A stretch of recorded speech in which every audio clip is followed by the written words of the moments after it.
Welcome to Eel Pie Island, which is a little Twickenham mudflat that houses 26 artist studios, along with around 50 homes and 120 inhabitants. The island, which is generally closed to the public, opens its doors for 2 weekends every year, and the artists even open the doors to their art studios.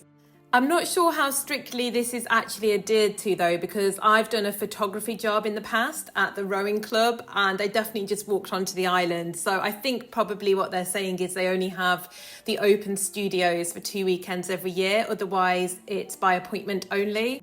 They had lots of things going on over the day. They had this amazing band. I wish I could play the music, but I'll probably get copyrighted. So unfortunately I can't. So you'll have to take my word for how great they were.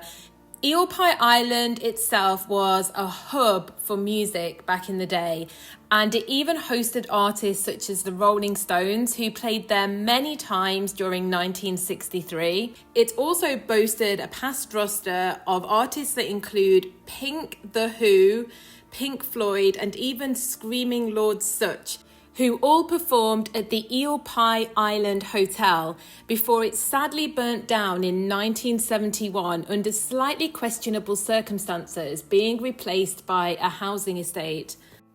Here you can see the bridge that links the mainland Twickenham to Eel Pie Island. This pedestrian bridge was built in 1957, and before that, residents and partygoers alike used to have to get across using the ferry. An interesting fact is that Eel Pie Island sits on a stretch of the Thames which is the only view that's protected in its own Act of Parliament in the whole country. So since the late 1800s, the view has remained exactly the same, and there's a ban on building any properties that would break the tree line. That means that we are enjoying the same view from this area that people had up to 3 centuries ago.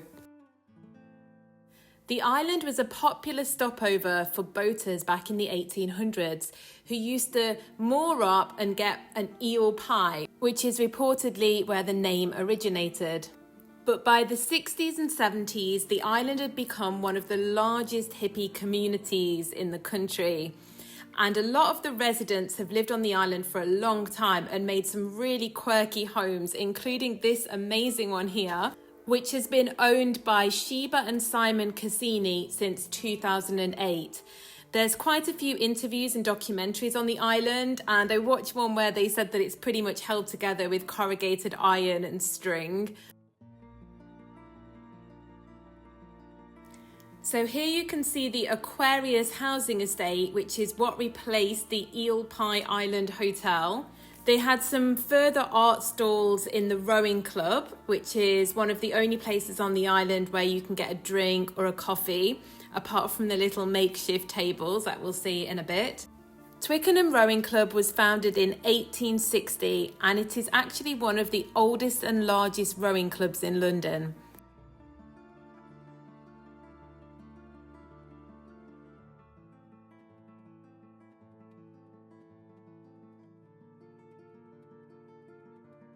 The club has some fantastic views over the Thames, and I then accidentally walked into a private party, which I didn't realise was a private party until I was walking out.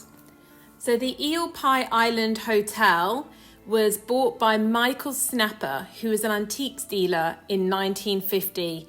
Once he purchased the hotel, he wondered for a while what to do with it in order to make money, and he eventually turned it into a jazz club. It soon became a magnet for young partygoers and became the place to be. And if you watch some documentaries on Eel Pie Island, there's some recounts of people that actually came to the gigs, and they say there was nothing like it. And it actually just sounds magical, and you wish you'd have had the chance to do it yourself. Unlike other gigs at the time, which were in grotty little basements or down alleyways, the Eel Pie Island Hotel hosted its gigs in a huge ballroom, and it was set over multiple floors. Afterwards, people used to go and lie by the river as well and take in the night sky. Today, the island still has a very artistic feel to it, and it's full of mannequins wearing strange outfits and plants, shards of glass, and all kinds of creative things. I think it's the kind of style that you either love or hate, like Marmite, but let's take a look around and you can make up your own mind.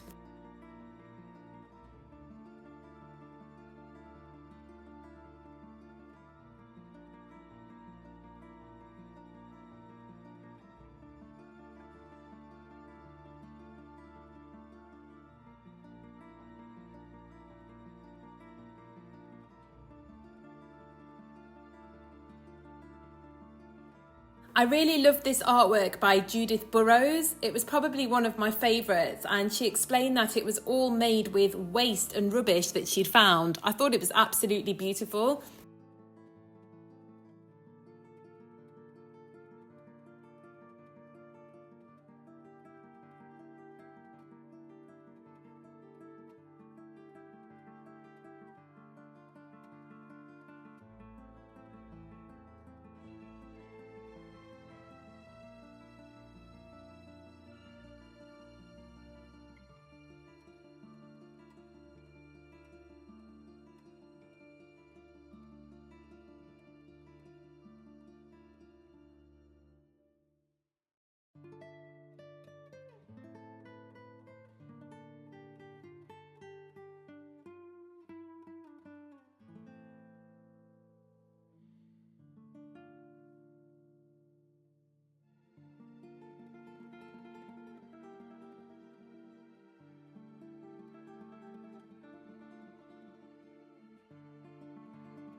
The little King Arthur's sword mock-up really was impossible to pull out. I'm not just pretending here. It was really well jammed in. And then I had to put this little, not a fig leaf, over the little mannequin's private parts because it was a little bit more graphic than a mannequin normally is, and I know that YouTube is hot on these things even though it's art, so I covered it over just in case.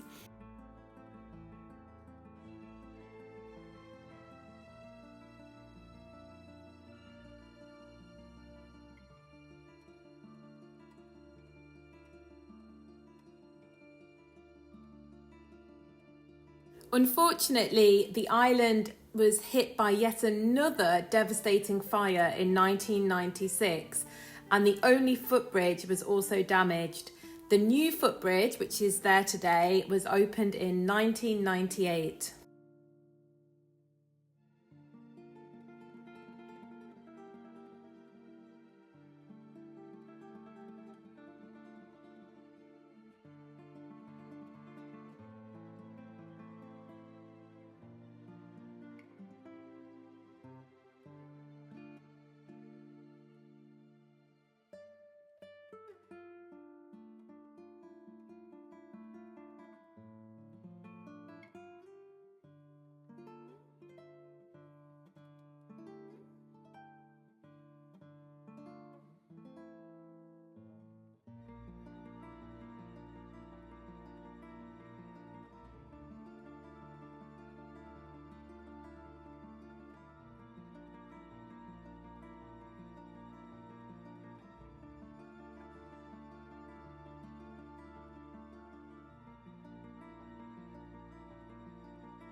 Before you leave, do be sure to check out the Eel Pie Island Museum. Unfortunately, by the time we left the island, it was closed. So unlike me, do go and check it out before you see the island, not after, if you're planning not to leave until later.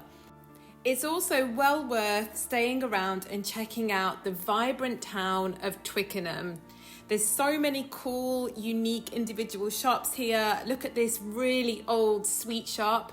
And then there was a very nice homeware shop right next door where I saw some stuff I really want to go back for.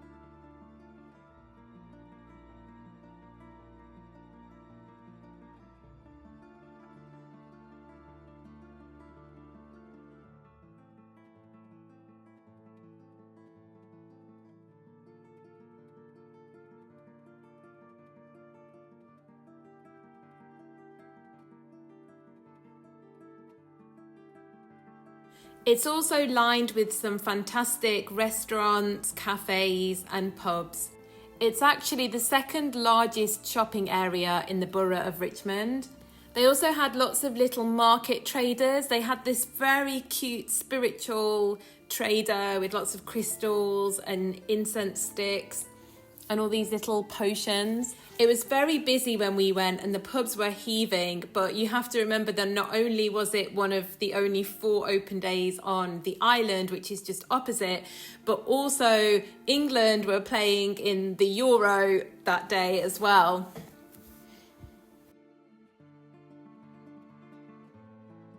I really loved these vegetable and fruit cuddly plushies. I've seen them in another place in Norfolk, which I've already filmed.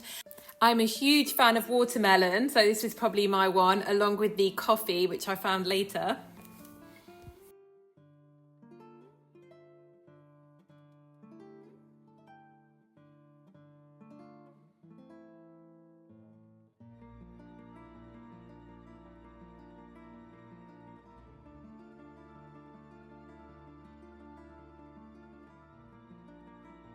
There was some stuff in here which I absolutely loved. This octopus candle holder being one of them. And then I also really liked the pink swan plant holder. And they had just lots of other things as well.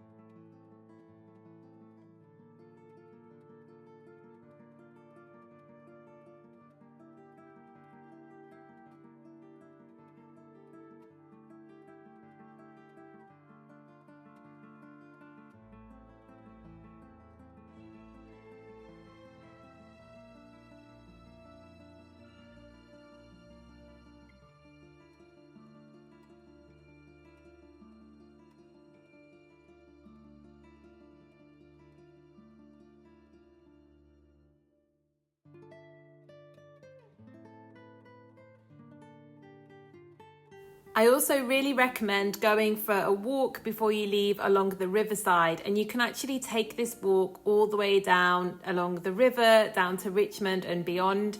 You can also meander off the path and look at York House, which is a gorgeous Grade 2 listed 17th century building, and it has these beautiful parks around it as well.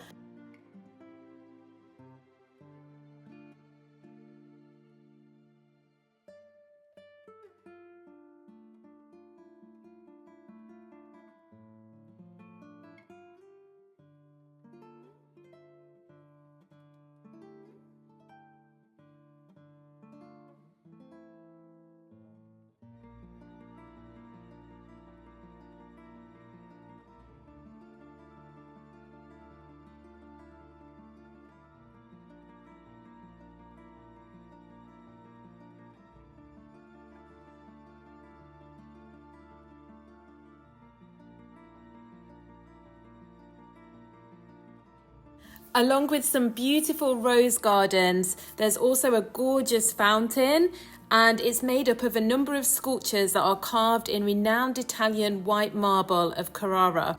The statues represent the Oceanides, or sea nymphs of Greek mythology. The sculptures were originally brought to England to adorn the Surrey property of Whitaker Wright, but they were disposed of in 1904 when he was found guilty of fraud and unexpectedly died.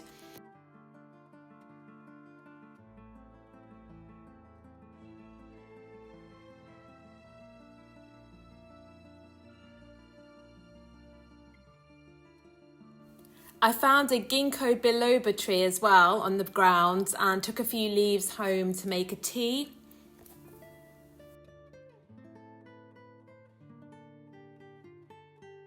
It's definitely worth having a walk around the streets while you're here as well, just to see all the very cute cottages and townhouses and the amazing gardens.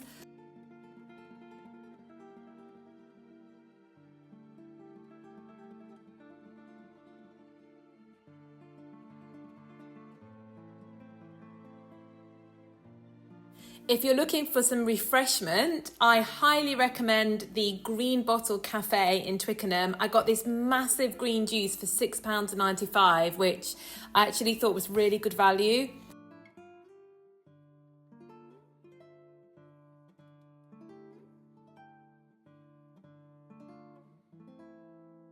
And then the White Swan is another gorgeous place to stop by. It's a traditional pub right on the banks of the River Thames, and it dates back to the 17th century. It was super special to see a young couple arrive by boat and moor up. I can't even imagine how beautiful it would be to grow up in this area.